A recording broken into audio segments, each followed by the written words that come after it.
je suis éreintée par la lenteur et le manque de professionnalisme qui existe ici en Martinique sur la plupart des administrations, des entreprises ou autres. Je ne veux pas faire une stigmatisation, je ne veux pas faire voilà, mettre tout le monde dans le même sac, mais mon Dieu. Aujourd'hui, j'ai rendez-vous chez Pôle emploi. Il est déjà... Ils ont déménagé, donc déjà je tourne 3 fois parce que ça me donne 3 adresses différentes. J'arrive, je rentre, je demande la personne concernée puisque j'ai rendez-vous. Donc dites-vous que j'ai dû mettre de côté ce que je devais faire ce matin, puisque les préparations, les choses comme ça, pour venir le matin, donc me déranger pour venir à Pôle emploi. Et là, on me dit que la personne n'est pas là. La personne n'est pas là. La personne n'est pas là. La personne n'est pas là. Donc là, je dis comment ça la personne n'est pas là? Excusez-moi. J'ai rendez-vous avec cette personne. J'ai la preuve que j'ai rendez-vous avec cette personne. Donc comment ça la personne n'est pas là? Donc là, le vigile, c'est le vigile en plus. Ça, je ne veux pas voir la secrétaire ni quoi que ce soit. Je suis au stade du vigile. Là, le vigile me dit attendez, il appelle la personne et puis il fait des allers-retours avec moi pour me demander c'est quelle entreprise, c'est quelle ci, c'est quelle ça. Et donc, il m'a dit, ah venez, il me passe le téléphone et puis la personne au téléphone me dit, ah oui, désolé, je m'excuse, mais je pense avoir fini, mais au final, je n'ai pas fini. Donc, ce que je vais faire, c'est que je vais venir à vous et tout.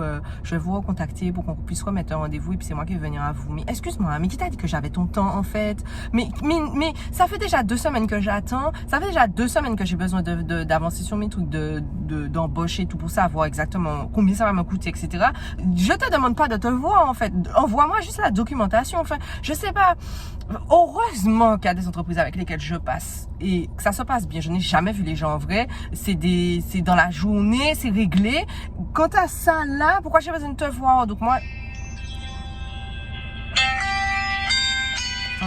la vérité, voyez, moi, je fais l'effort d'être professionnelle. J'essaie de répondre à tous les engagements que j'ai. Dès que j'ai un rendez-vous, j'essaie d'être là. Si je peux pas être là, je dis que je peux pas être là. Enfin, je sais pas, je tiens la personne au courant. J'ai une conscience, en fait, de la collectivité que les gens n'ont pas mon temps, en fait. J'aime bien le monsieur qui passe derrière moi. Voilà, le monsieur dans le cadre. Voilà, bon, je vais vous reprendre tout à l'heure. Alors, me revoici après quelques jours. Je vais vous expliquer, en gros, ce qui s'est passé, s'il y a eu la solution et quelles ont été les solutions. Pourquoi on n'est pas passé finalement par l'alternance ni la professionnalisation, mais directement par l'embauche. Voilà, je vais tout vous expliquer. On va recommencer déjà, on va mettre les choses dans le contexte. Il faut savoir que à la base, pourquoi je suis allée directement au Pôle emploi, c'est parce que à la base, je ne sais pas si vous vous souvenez, c'était d'abord un contrat de professionnalisation. Sauf que, en fait, quand je suis allée prendre des renseignements au niveau du centre de formation, il faut savoir qu'ici, en tout cas dans le milieu agricole, je ne sais pas si c'est comme ça dans les autres milieux, moi, ayant fait de l'alternance, je n'ai pas le souvenir que c'était à l'entreprise d'aller chercher les informations, que c'était à l'entreprise de faire toutes les démarches, mais bref, en tout cas dans le milieu agricole, c'est à l'entreprise, donc à moi d'aller faire les démarches, d'aller créer le compte en ligne, d'aller demander les conventions, etc., etc. Donc ça faisait beaucoup de charges en fait de travail. Et il faut savoir que l'âge en fait de la personne qu'on prend, au final, joue beaucoup parce qu'on est là, on est sur du 100% du salaire en fait du SMIC. Et au niveau de la formation, vu que c'est quelqu'un qui fait une reconversion et qui a quand même qui avait un bon travail avant, donc au niveau des charges, etc. Je vous passe les détails. Mais en gros, ça nous revenait plus cher parce qu'on devait aussi payer la formation. Oui, parce que en fait, il faut savoir que il y a une partie en professionnalisation, il y a une partie qui est à la charge de l'entreprise. Donc, vous pouvez faire un dossier au niveau de la CTM, mais on sait tous que la CTM, ça prend des plombes avant d'être payé.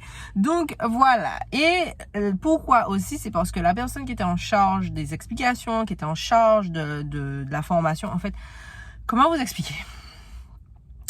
Comment vous dire que on sent quand la personne ne maîtrise pas son sujet et quand en fait elle vous balade et qu'elle utilise beaucoup de mots dans une phrase pour pas dire grand chose, mais voilà, c'était ça. Donc au final, il fallait que je cours après pour avoir les conventions. C'était à moi de lui dire les choses.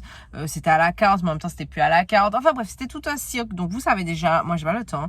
Donc je lui ai posé la question, je lui ai dit après des calculs, au final ça nous revenait aussi cher que de prendre quelqu'un à temps plein, puisque ça revenait à 700, un peu plus entre 700 et 800 euros par mois de charges en fait. Et pas vraiment de charges, de salaire. Donc après il y avait les charges aussi à payer à côté.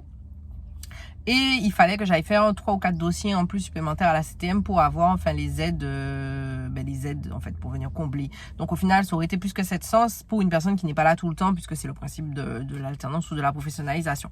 Voilà, donc au final, avec réflexion, moi je lui ai dit, bon écoutez, on va voir avec le Pôle emploi s'il n'y a pas d'autres alternatives. Donc c'est là que vient le rendez-vous que j'étais censée avoir, n'est-ce pas? Donc, au final, je l'ai eu, même si ça a pris un peu de temps et que je n'ai eu des nouvelles de la personne que le lundi. Voilà, je l'ai eu ce rendez-vous. On a fait un rendez-vous par enfin c'était même pas une visio puisque je ne voyais pas la personne ne me voyait pas. Bon, voilà, donc ça aurait pu se faire en fait entre guillemets par courrier explicatif sur YouTube, puisque c'est des vidéos YouTube que la personne m'a montré. Et elle m'a donné des explications qui étaient sur des pamphlets, enfin sur des flyers en ligne, donc enfin sur des flyers en ligne, sur du PowerPoint. Donc en gros, ça aurait pu m'être envoyé avec voilà la marche à suivre, etc. Ce que cette personne m'a envoyé par la suite. En finalité, bon, j'ai appris des choses. Je ne vais pas tenir rigueur. Je ne vais pas en tenir rigueur à cette personne, mais bon, c'est pour vous dire que sur le coup, ça représentait un peu le stéréotype de ce qui se passe aux Antilles, du non sérieux, etc. Bref. Ce que j'ai appris, c'est que il y a beaucoup de discrimination positive, mais de la discrimination quand même. Il faut savoir que ça m'a choqué. Il faut savoir que les gens, par exemple, qui vivent dans certains secteurs de l'île, donc dans certains, par exemple Fort-de-France, Lamentin, Sainte-Marie, Robert, je pense que c'est pas mal ça, Ducos, je crois qu'il y a aussi. En gros, si vous vivez dans ces secteurs-là, donc dans ces communes-là, il faut savoir que il y a des aides qui existent pour les employeurs jusqu'à 15 000 €. Voilà. Donc, l'employeur peut avoir jusqu'à 15 000 € s'il embauche quelqu'un qui est dans ces communes-là. Attention, pas juste dans la commune, dans les quartiers. Il faut vraiment que vous habitiez dans le quartier. Par exemple, pour Fort-de-France, vous avez le quartier d'Ilon. Oubliez les noms. Enfin bref, pour Sainte-Marie, c'est Tombolo City. Je savais pas qu'il y avait un quartier qui s'appelait Tombolo City. Mais en gros, si vous habitez à Tombolo City, à Sainte-Marie, et que l'employeur, en fait, tombe sur un CV d'une personne qui habite à Tombolo City, ou alors une personne qui habite à Sainte-Marie, bourg de Sainte-Marie, ben en général, il va préférer prendre la personne qui habite à Tombolo City parce qu'il y a une aide de 15 000 €. Donc moi, ça me choque parce que je trouve que c'est de la discrimination en fait, et c'est un peu comme une personne qui mettrait que son nom, elle est blanche et que son nom c'est Martine, et à côté on a Mamadou. Enfin voilà, pour moi c'est la même chose en fait. C'est ce qui se passe déjà en France, où on va préférer prendre cette personne-là plutôt que cette personne-là, même si c'est déguisé sous discrimination positive. Je trouve ça discriminant en fait, et enfin normalement ça devrait être toute la Martinique, ce n'est pas juste ces cités-là. Une personne qui habite peut-être en dehors, bordure, sur son code postal, ce n'est pas, par exemple, cité d'Ilon, c'est presque étangs abricots, mais c'est limite, ou alors c'est zone franche. Enfin, cette personne-là ne sera pas privilégiée alors qu'elle habite pas très loin. Enfin, elle est à 2 pas. La pauvreté ne s'arrête pas à côté de la route. Hein. Enfin bref. Voilà, donc c'était pour vous dire ça. Donc ça, j'ai appris ça. Sinon, pour en venir au fait, on va passer finalement par la procédure qui est comme une formation en fait. Donc la personne va faire une formation en interne avec nous. Donc ça va reprendre exactement ce qu'elle va faire au CFA, mais au CFA, non. Au CFPBA, mais en accéléré en fait. Donc je vais lui préparer des modules. Il va y avoir les plantes médicinales, la vanille, les poules, le maraîchage, enfin les techniques d'antan, etc. Donc ça va être des modules, et puis ça va être pendant maximum c'est 3 mois. En gros c'est 2 mois et demi à peu près.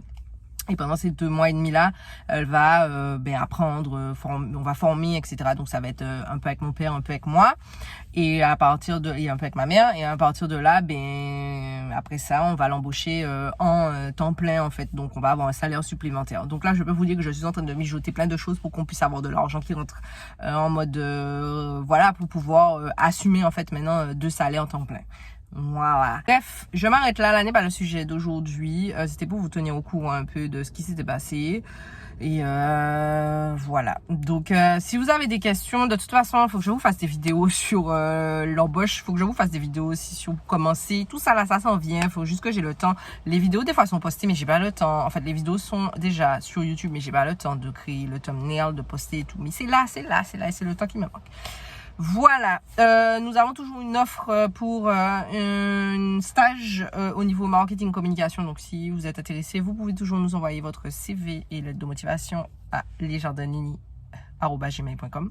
Et puis comme d'habitude, je vous ai mis cette vidéo, un petit like, un petit partage, et puis on se retrouve la prochaine fois pour une nouvelle vidéo. Bye bye.